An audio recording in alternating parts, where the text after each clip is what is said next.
అదే పట్టైన వైకాపా వాళ్ళు నా పైన కౌన్సిల్లో దాడి చేయాలనుకున్నప్పుడు నిలబడ్డాడు. ఆనాడు బీదా రవి గారు కానీ బీటెక్ రవి గారు కానీ ఒక మంత్రి గారిని కూడా గట్టిగా తన్నారండి కౌన్సిల్లో. అది బయటికి రాలే, వాళ్ళు చెప్పుకోలేకపోయారు అంతే, చెప్పుకుంటే పరుగు పోతుందని. బాబు గారు ఒక్క మాట చెప్తే కౌన్సిల్ అందరం అదే మాట మీద నిలబడ్డాం. దానికి కారణం పార్టీకి ఎవరైతే కష్టపడ్డారో వాళ్ళనే గుర్తించాం. చలపతిరావు గారు కూడా ఇక్కడ, గురువుగారు ఇక్కడనే ఉన్నారు, ఆయన కూడా అన్నాడు ఉండే.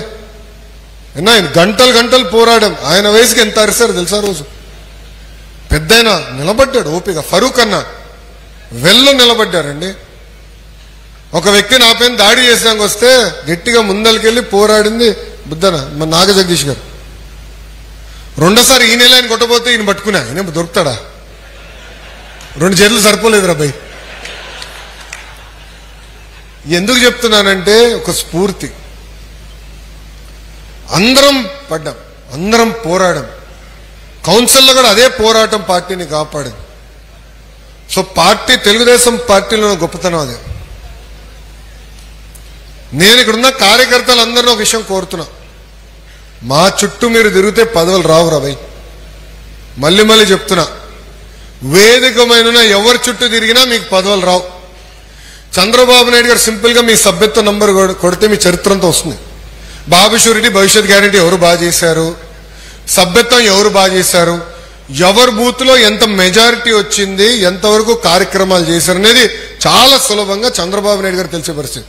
ఈ రోజు నామినేటెడ్ పదవులు నేను కేవలం ప్రతిపాదించగలుగుతా. వేదిక మీద మీ అందరం కూడా కేవలం ప్రతిపాదించగలుగుతాం. ఒక ఆన్లైన్ సిస్టమ్ పెట్టారు, మీ సభ్యత్వ నంబర్ ఎంటర్ చేస్తాం, ఒక 5 ప్రశ్నలు అడుగుతారు మీ గురించి, అది ఎంటర్ చేసి సబ్మిట్ అంతే.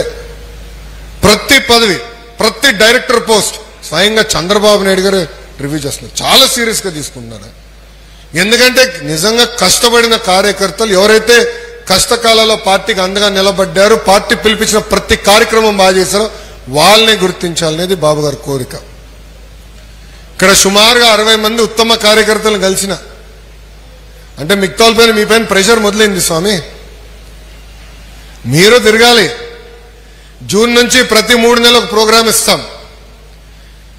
3 నెలలు ఇచ్చిన ప్రోగ్రాం సక్రమంగా నిర్వహించాలి. టెక్నాలజీ వాడాలి, తప్పదు. అందరి దగ్గర స్మార్ట్ ఫోన్ ఉంది, సినిమాలకి వాడతాం, సరుకులు కావాలంటే వాడతాం, ట్యాక్సీ కావాలంటే వాడతాం, పార్టీ పని చేయమంటే వాడు. సో స్మార్ట్ ఫోన్లు పెట్టుకున్నాం, టెక్నాలజీతో అనుసంధానమే పనిచేస్తే మీరు చేసింది పార్టీకి తెలుస్తుంది. ఈరోజు ఉత్తమ కార్యకర్తలను ఎట్లా గుర్తించగలుగుతున్నా? ఎవరైతే పనిచేశారో తెలుస్తుంది. మన టీడీపీలో ఎవరు చేశారు, బాబు షూరిటీ, భవిష్యత్ గ్యారంటీ ఎవరు చేశారు, సభ్యత్వాలు ఎవరు బాగా చేశారో, రెఫరల్ కోడ్ ద్వారా ఎవరు బాగా చేశారో తెలుసుకుని గుర్తిస్తాం జరుగుతుంది.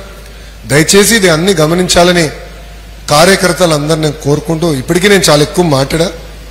ఇది ఇంటరాక్టివ్ సెషన్.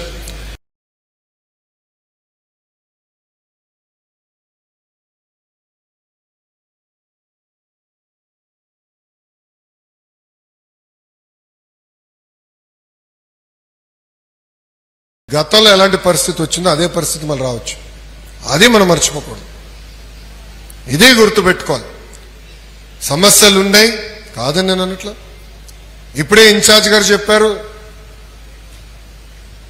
కూటమి ధర్మం అందరూ పాటించాలని ఆయన కోరారు. దాంట్లో ఎలాంటి సందేహం లేదు. పల్లా శ్రీనన్న నాయకత్వంలో కమిటీ పనిచేస్తుంది. పల్లన్న నాయకత్వంలో మన నియోజకవర్గంలోనే కాదు, అన్ని 175 నియోజకవర్గాల్లో కూటమి ధర్మం పాటించే బాధ్యత మేము తీసుకుంటాం. అది సాధించాలంటే మీరు కూడా ఎమ్మెల్యే గారితో కూర్చుని ప్రతి వారం కూర్చోవాలి. ఇప్పుడు నేనున్న మంగళగిరి నియోజకవర్గం నుంచి గెలిచిన తర్వాత నేను వదలనా. జనసేన ఇన్ఛార్జ్ గారు ఉంటారు, వారానికి ఒకసారో 15 రోజులకు ఒకసారి మేము కలుస్తాం, కూర్చుంటాం. ఆయనకైనా ఇష్యూస్ ఉంటే చెప్తాడు, నేను మాట్లాడతా, ఆయన మాట్లాడతారు. నేనన్నా ఆయన కన్విన్స్ చేస్తా, ఆయనన్నా నన్ను కన్విన్స్ చేస్తారు. ఒకవేళ ఇద్దరం కన్విన్స్ కాకపోతే మళ్ళీ ఒక వారం తర్వాత కూర్చుందాం, వివరాలు ఇవ్వండి అని చెప్తాను, మళ్ళీ వారం తర్వాత కూర్చుంటాం. అదేవిధంగా భారతీయ జనతా పార్టీకి చెందిన నాయకులు కొంతమంది ఉంటారు, వాళ్ళతో కూర్చుంటా నేను. అంటే ఒక మంగళగిరి నియోజకవర్గ శాసనసభ్యుడిగా నేను ఇంత టైం ఇచ్చి కూర్చుంటున్నాను. ఇన్ఛార్జ్ గారి పైన బాధ్యత ఉంది, ఇక్కడున్న ఎమ్మెల్యే గారితో కూడా నేను మాట్లాడతాను, దాంట్లో ఎలాంటి డౌట్ అవసరం లేదు. అబ్సల్యూట్గా దాంట్లో ఎలాంటి సందేహం అవసరం లేదు. మనందరం కలిసికట్టుగా కష్టపడి పోరాడడం కనుకనే ఈరోజు ప్రభుత్వం ఏర్పడింది, శాసనసభ్యులు గెలిచారు. ఆ మిత్రధర్మం నిలబెట్టుకోవాల్సిన బాధ్యత మనందరిపైన ఉందని ఈ సభాముఖంగా కార్యకర్తలందరికీ నేను తెలుపుతున్నా. ప్రతి వెన్స్డే మీరు మీటింగ్ పెట్టుకోవాలి. కూర్చోండి గురుగారు. ప్రతి వెన్స్డే మీరు మీటింగ్ పెట్టుకోవాలి. మీ పైన కూడా బాధ్యత ఉంది. కార్యకర్తలందరినీ కలవాలి, మీరు మాట్లాడాలి. ఇన్ఛార్జ్ గారు, అక్కడ ఉన్న ఎమ్మెల్యే గారితో కూడా మీరు డిస్కస్ చేయాలి. ప్రతి వెన్స్డే కార్యకర్తలతో పెట్టుకుంటే థర్స్డే కూర్చోండి, ఎమ్మెల్యే గారితో కూర్చోండి, సమస్యలు పరిష్కరించుకోండి. అవని పక్షంలో కొల్లు రవీణ ఉన్నారు గవర్నమెంట్ రిలేటెడ్ విషయాల్లో, అదేవిధంగా ఇక్కడ పల్లా శ్రీనన్ ఉన్నారు, సత్యన్ ఉన్నారు, పార్లమెంట్ పార్టీ అధ్యక్షులు ఉన్నారు. పార్టీకి సంబంధించిన విషయాలు ఏమైనా ఉంటే కలిసికట్టుగా మనం పరిష్కరించుకోవాలని మిమ్మల్ని అందరినీ కోరుతున్నా.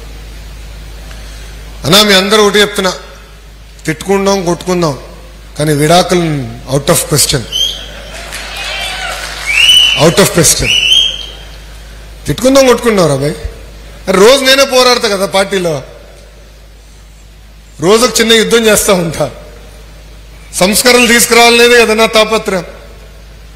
మన పార్టీ ఆవిర్భావ దినోత్సవం ఇప్పుడు మళ్ళీ చెప్పా, గతంలో ప్రతిపాదన పెట్టా, 3 టర్ముల కన్నా ఒకే పదవిలో ఒక వ్యక్తి ఉంటే అతనికి ప్రమోషన్ అని ఇవ్వండి, లేదంటే డిమోషన్ అని ఇవ్వండి, లేదంటే ఒక టర్మ్ బ్రేక్ ఇవ్వండి.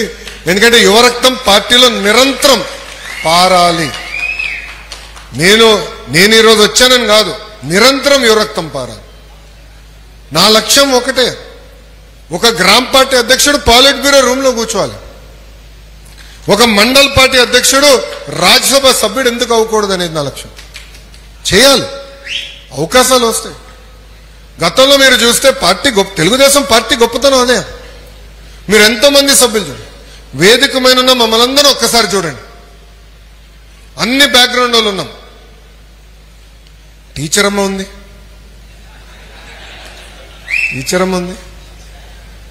కొల్లన్న వాళ్ళ కుటుంబం తరతరాలుగా పార్టీ కోసం కష్టపడ్డారు, నిలబడ్డారు. ఇట్లా అందరు ఉన్నారు. నాగ జగదీష్ గారు ఉన్నారు ఇక్కడ, మండల పార్టీ అధ్యక్షుడు ఉన్న వ్యక్తిని. బాబు గారు లేదు పట్టుబట్టి ఎమ్మెల్సీ ఇచ్చారు.